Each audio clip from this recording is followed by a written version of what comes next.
በስመ አብ ወወልድ ወመንፈስ ቅዱስ አሐዱ አምላክ። አማስሩ ወተሱ ለወርኃ ግንቦት በዛቲ ዕለት አይረፈ አብ ቅዱስ አባ ይስሐቅ። አንድ አምላክ በሚሆን በአብ በወልድ በመንፈስ ቅዱስ ስም ግንቦት 19 በዚህች ቀን ከአባ መቃርስ ገዳም ቅዱስ አባት ቀሲስ ይስሐቅ አረፈ። ይህም አባት ከምስር ከታናናሽ ቦታዎች ከአንዲት ቦታ ወላጆቹም ድሆች ሲሆኑ ግን በበጎ ስራ ባለጸጎች ናቸው። አረጋውያን መነኮሳትም የእጅ ስራቸውን ሊሸጡ ወደ ምስር በሄዱ ጊዜ ተከትሏቸው ወደ አስቄጥስ ገዳም ወጥቶ ሲያገለግላቸው ኖረ። በቀንበራቸውም ተጠምዶ ታላቅ ተጋድሎን ተጋደለ። በዘመኑም ሁሉ ከቶ ምንም ጥሪት አላደረገም። እንደ አባቶቻችን ሁለት ልብሶችን ለምን አልገዛም ሲሉት እርሱ ምን እስከ ዛሬ ሕዝባዊ ነኝ፣ በዓለም ሳለውም ሁለት ልብስ የለኝም ነበር ብሎ ይመልስላቸዋል።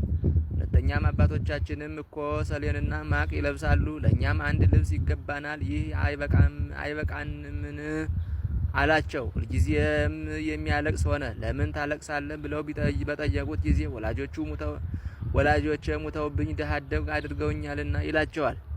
ከምግቡም የማይጠንት አመድ ጨምሮ እየበላ ብዙ ዘመናትን ኖረ። ከዚህ በኋላ ጭንቅ በሆነ ደዌ ተይዞ በታመመ ጊዜ ከወንድሞች አንዱ ምግብ ሰርቶ አመጣለት። እርሱም ከቶ አልቀመሰም። ያም ወንድም ይህ ጥሩ ምግብ ነው፣ ለበሽታም መድኃኒት አለውና ብላ ብሎ ብዙ ለመነው። እርሱም ወንድሜ ሆይ እመነኝ፣ እኔ በዚህ ደዌ ውስጥ 30 ዓመት እኖር ዘንድ እወዳለሁ ብሎ መለሰለት። በእድሜውም በሸመገለ ጊዜ ትሩፋቱና ጽድቁም በበዛ ጊዜ ቅስና የሾሙት ዘንድ አረጋውያን ተሰብስበው ተማከሩ። እርሱም ከእርሳቸው ሸሽቶ ከተዘራ ማሳ ውስጥ ገብቶ ተሰወረ።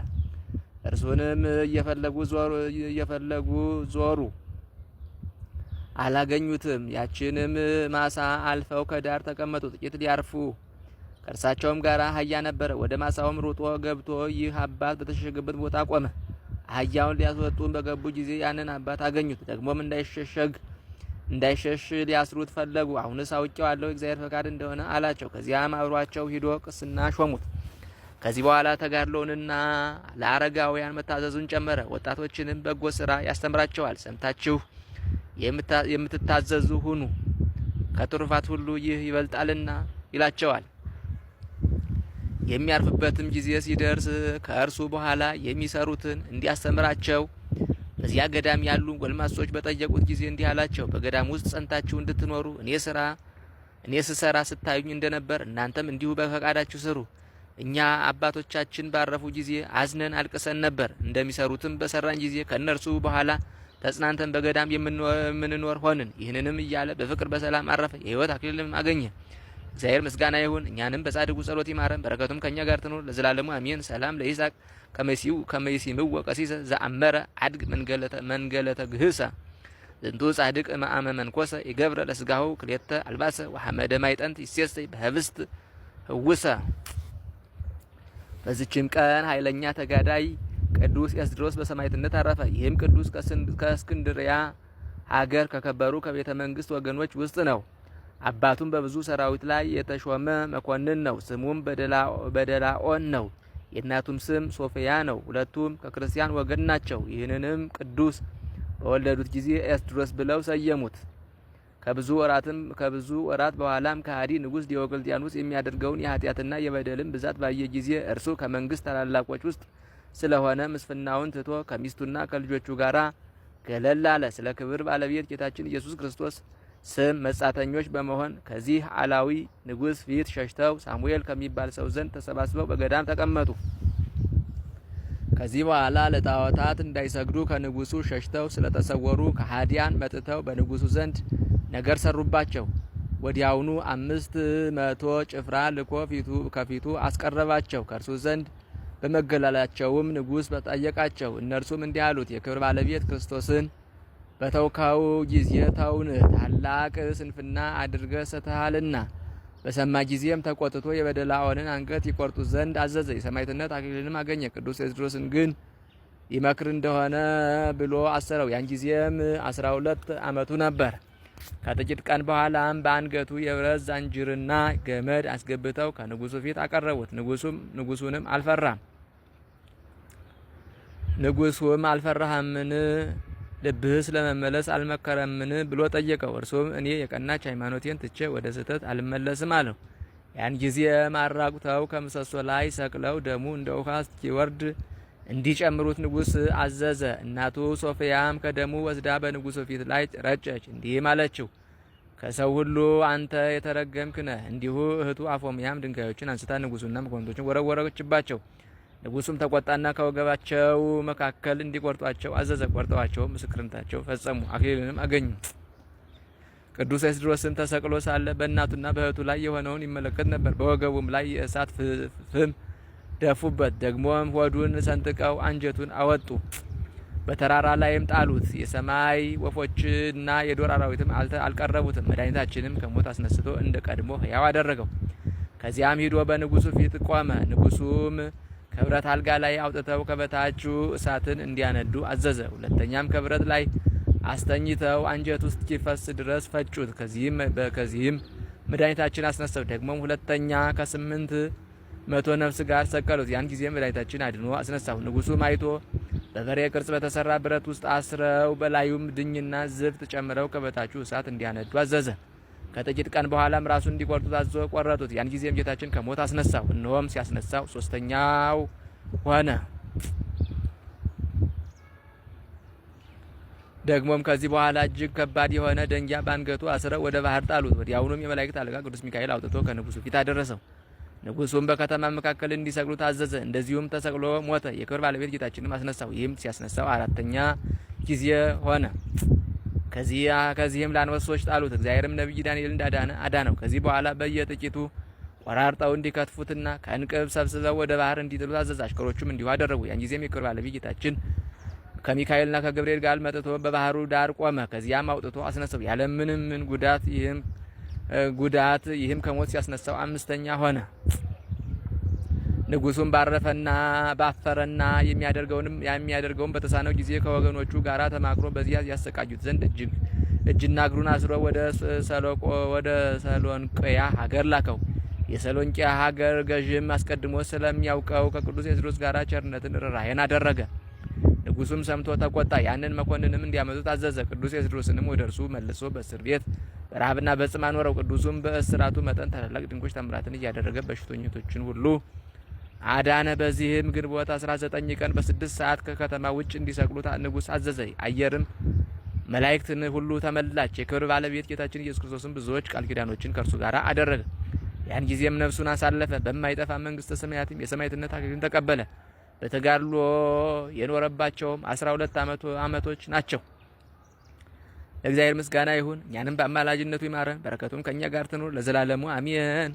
ሰላም ለኤስድሮስ ንጹሕ እምህብልያ ወልደ በደላኦን ዘአንጾኪያ ድህረ ኮነንው ውእቱ በዘዘዚአሁ አርያ ምስለ እህቱ አፉሙያ ወምስለ እሙ ሶፊያ በእንተ ስሙ ተሰቅለ ለክርስቶስ ኬንያ።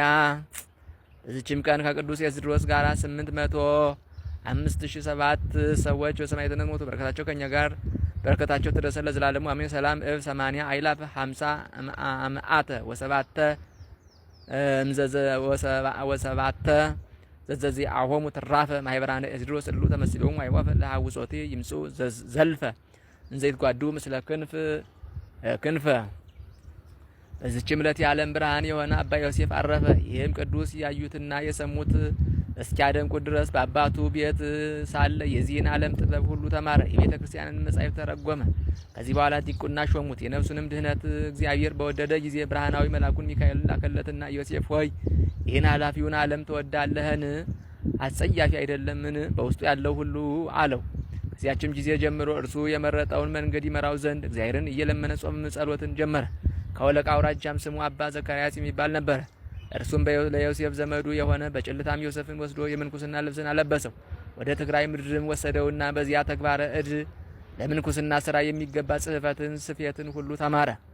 ከዚህም በኋላ ወደ በረሃ ዱር ገብተው የእንጨት ፍሬ እየበሉ ከዝሆኖች፣ ከአንበሶች፣ ከዘንዶች እየተፈተኑ በአይነቱ በሆነ ተጋድሎ በመድከም ኖሩ። በጽድቃቸውም ኃይል ብዙ ታምራትን አደረጉ። አባ ናትናኤልም የጋለ ምንቸት በመሃል እጁ ይዞ በመነኮሳቱ ፊት ዞረ። አባ ዮሴፍም የሚያበስሉበት ማሰሮ በተሰበረ ጊዜ ወጡ ሳይፈሳ አገናኝቶ እንደ ቀድሞው አደረገው። ገብርኄርም ሕዝባዊ ሲሆን በሞተ ጊዜ ሊያጠምቁት ሲሉ ጌታዬ ኢየሱስ ክርስቶስ ኤጲስቆጶስነት ሹሞኛልና እኔ በእጅ አጠምቃችኋለሁ አላቸው። እሊህም ቅዱሳን የትሩፋታቸውንና የጽድቃቸውን ያማረ ስራቸውንም አሳዩ። ከዚህ በኋላ አባ ዮሴፍን ወደ ጳጳስ ወሰዱትና ቅስና ተሾመ። አባ ዘካርያስም ባረፈ ጊዜ አባ ዮሴፍ ወደ ሌላ ገዳም ሄዶ ሳይቀመጥ ቆሞ 40 መዓልት 40 ሌሊት ጾመ። ከድካም ጽናትን በወደቀ ጊዜ ቅዱስ ሚካኤል መጥቶ አስነሳ። ሁለተኛም ከገደል አፋፍ እጁን ዘርግቶ ሳይሰበስብ 40 ቀን 40 ሌሊት ቆመ። ሰይጣንም መጥቶ ወደ ኋላ ወረወረው። የመላእክት አለቃ ሚካኤልም ተቀብሎ ወደ መቆሚያው መለሰው። ዳግመኛም ከድንጋይ ዋሻ ውስጥ ገብቶ 40 ቀን 40 ሌሊት ያለ መብልና ያለ መጠጥ ኖረ። ሰይጣናትም ወደ እርሱ እየመጡ በየራሳቸው ምትሃት በማሳየት ያስፈራሩት ነበር። መላእክትም ያበረቱትና ያጸኑታል። ናላው ባፍንጫው እስኪፈስ ድረስ በየእልፍ ይሰግድ ነበር። ከዚያም የትግራይ አውራጃዎችን ሁሉ ዞረ። ወደ ሰሜን ምድርም ተሻግሮ ከያሬድ መቃብር ገባ። በደጃፉም ላይ ተቀርጾ አግኝቶ አንቀጸ ብርሃንን ተማረ። ሲመለስም ሽፍቶች አግኝተው በደንጊያ ወገሩት፣ በበትርም ደበደቡት። በጦርም ወግተው ጥለውት ሄዱ። አምላክን የወለደች እመቤታችን ቅድስት ድንግል ማርያምም ወደ እርሱ መጥታ አዳነችው። አንዲት ቀንም የሴት በድን አግኝቶ በላይዋ ባማተበ ጊዜ ተነሳች። ወደ ኢየሩሳሌምም 3 ጊዜ ሄዶ ከከበሩ ቦታዎች ተባርኳል። ወደ አባቶቻችን ሐዋርያት መቃብርም እስከ ሀገረ ባርቶስና ህንደኬ ድረስ ውሃው ከመላበት ወንዝም በሚደርስ ጊዜ በላዩ አማትቦ እንደ የብስ በእግሩ እየረገጠ ይሻገረዋል። አንበሶችና ነምሮች ይከታተሉታል። ምግብ ባጡ ጊዜ ደንጊያውን ባርኮ ስጋ አድርጎ ይሰጣቸዋል። ከዚህ በኋላም ወደ አባታችን ተክለ ሃይማኖት ገዳም ደብረ ሊባኖስ ሄደ። ከአባ ተወልደ መድኅንም እጅ አስኬማ ተቀበለ። አባ ተወልደ መድኅንም ሊፈትነው ወዶ 7 የጽድፍ ቅርንጫፍ ሰብሮ ትከለው ብሎ ሰጠው። በተከላቸውም ጊዜ ወዲያውኑ በቅለው አደጉ፣ እስከዛሬም አሉ። ብዙዎችም ወደ እርሱ መጥተው በእርሱ እጅ መነኮሱ። እግዚአብሔር አብና አምላክን በወለደች በእመቤታችን በድንግል ማርያም ስም ባነጻቸው አብያተ ክርስቲያናት በአንድነት ኖሩ። በአንዲት ዕለትም እመቤታችን ቅድስት ድንግል ማርያም ዕጣንን ሰጠችው። ከ24ቱ ካህናተ ሰማይ ጋር የአሸናፊ እግዚአብሔርን መንበር አጠነ። ብዙ ጊዜም ወደ እርሱ ሐዋርያት እየመጡ ይባርኩታል። በአንዲት ዕለትም ነብር ከእናቱ እጅ ሕፃንን ነጥቆ ወሰደ። በአባ ዮሴፍም ስም ባማጸነችው ጊዜ በ3ኛው ቀን መለሰላት። ለልጆቹም ገንዘብም ሆነ የእንስሳት ጥሪት እንዳያደርጉ፣ ስጋ እንዳይበሉ፣ የወይን ጠጅ እንዳይጠጡ፣ ትሕትናን፣ ቅንነትን እንዲማሩ፣ ከንቱ ነገር ቧልትን እንዳይናገሩ፣ በቤተ ክርስቲያን ውስጥ እንዳይስቁ፣ ይህን ሁሉና የመሳሰለውን ስራ አሰራላቸው። ከዚህ በኋላም ሩጫውን በፈጸመ ጊዜ በሰላም በፍቅር አረፈ። ደብረ ታቦር ብሎ በሰየማት ቤተ ክርስቲያኑ ተቀበረ። ከእርሱም ቁጥር የሌላቸው ድንቆች ታምራቶች ተገለጡ። ለእግዚአብሔር ምስጋና ይሁን፣ እኛንም በዚህ ጻድቅ ጸሎት ይማረን፣ በረከቱም ከእኛ ጋር ትኑር ለዘላለሙ አሜን። ሰላም ለዮሴፍ መንፈሰ ዮሴፍ ዘነሳ ከመ ይለቡ ስውረ ወከመ ይፈክር ህቡአ እንዘ ያፈጥን ጸልዮ ወንዘ ይሰግድ በጉጉአ ውስተ ምድር ሀበ በፍጽሙ ተጎድአ አርአየ ሀሊብ ጸዓዳ አይነማይ ነቃ። በዚችም ዕለት የከበረ አባ አብየ እግዚእ መታሰቢያው ነው። በረከቱም ከኛ ጋር ትኖር ለዘላለሙ አሜን። ሰላም ለመሬተ ስጋ ዘተውህቦ ስልጣን ከመይፈጽም እንበሊ አፈ አራዊት ግሩማን አብየ እግዚእ ጻድቅ ቅኑየ ኢየሱስ መድን እስር ኃይለ ጸርየ ዘውእቱ ሰይጣን ተቃውሞቶ እይክል ብእሲ ምስኪን። በስመ አብ ወወልድ ወመንፈስ ቅዱስ አሐዱ አምላክ አማአስሩ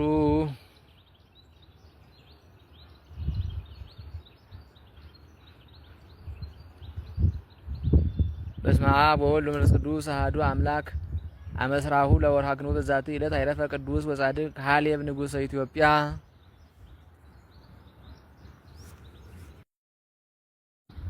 ዛቅረብኩ ማይሌታ ዘኪራ ኢላፈም ለተጸምዱ ከዘልፈ ለላነብ ተወግብ ዘሪት መጻፍ እንተረሰይ ከግዚኦ ጸሪቀ መብለት ወቁ በመላቡ ብላ ዘተርፈ ነቢያት ቅዱሳን ሐዋርያት ሰባክያን ሰማዕታት ጻድቃን ደናግል አዲው መነኮሳት ሄራን ባረኮ ባይዛቲ መካነስ ካረጋዊ ላይ ገምነው ሕፃን ለዘጻፈው በቅርታሱ ለዛ ጻፈው ዘይደርስ ለዛነበው ለዘርጎም በልሳን አዲስ ለሰማ ቃሉ በዝነ መንፈስ በጸሎተ እሙ ማርያም አራጅተ ሁሉም ባይ ስቡር የማረነ ኢየሱስ ክርስቶስ ሰላም ለክሙ ጻድቃን ወሰማዕታት ላይ ረፍኩም በዛቲ ዕለት መዋያን ዓለም አንተሙ በብዙ ትዕግስት ሰአሉ ቅድመ ፈጣሪ በኩሉ ሰዓት እንበለንሳ ኪያነ ይንሳአነ ሞት ሰላም ለክሙ ጻድቃን ዛቲ ዕለት ሰላም ለክሙ ጻድቃን ዛቲ ዕለት ኩልክሙ እድ ወአንስ በባስማቲክሙ ቅዱሳነ ሰማይ ወምድር ማኅበረ ሥላሴ አንትሙ ትዝክሩነ በጸሎተክሙ በእንተ ማርያም እሙ ተማይጸነ በክርስቶስ ሥጋው ወደሙ